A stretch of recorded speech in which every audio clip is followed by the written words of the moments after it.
کسی بچے کا نام برا اور کوئی اس طرح معنی والا نام تھا نا کہ جو برا لگتا تھا، تو پھر کیا کریں، اس بچے کا نام تبدیل کر لیں۔ پیر صاحب کے پاس لے کے آئے، اس کا نام کیا ہے؟ وہ کہے اس کا نام گیدڑ، گیدڑ نام رکھا ہوا ہے، گیدڑ سے نام بدلے، اس کو نام اسد رکھیں، اس کو شیر کا نام دیں ان کو، یا اس کا نام کیا ہے؟ نار، آگ ہے اس کا نام، تو ان کا نام تبدیل کرے، کیونکہ حضور نبی اکرم صلی اللہ علیہ وآلہ وسلم نے ناموں کو تبدیل فرمایا۔ حضور نبی اکرم صلی اللہ علیہ وسلم نے عاص کا نام تبدیل کیا عبداللہ، عبداللہ پہ نام تبدیل کیا۔ عاص اگر عصیان سے لیا جائے نا، گناہگار سے، عاصی گناہگار، تو حضور نبی اکرم صلی اللہ علیہ وسلم نے اس نام کو تبدیل کیا ہے عبداللہ پہ۔ وبرہ، حضور نبی اکرم صلی اللہ علیہ وسلم نے برہ کا نام تبدیل کیا زینب پہ، کیونکہ اگر بندہ کمرے میں داخل ہو جائے اور وہ کہے برہ ہے یعنی نیکی ہے، تو وہ کہے نہیں نیکی نہیں ہے، تو یہ ان کی استفہام کی جو جواب ہوتی ہے وہ غلط آتا ہے، تو حضور نبی اکرم صلی اللہ علیہ وسلم نے اسے زینب نے کہا۔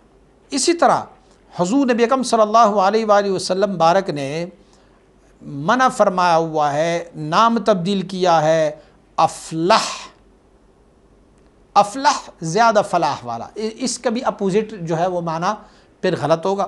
افلح ہے یعنی فلاح پانے والا ہے، اور وہ کہیں نہیں افلح تو یہاں موجود نہیں ہے، تو اس کا انکار آ گیا، تو اسی لیے حضور نبی اکرم صلی اللہ علیہ وسلم نے اس کو بھی تبدیل فرمایا ہوا ہے۔ اللہ رب العزت نے حضور نبی اکرم صلی اللہ علیہ وآلہ وسلم مبارک کی وساطت سے ہمیں ایک اور نام رکھنے سے بھی منع کیا ہوا ہے۔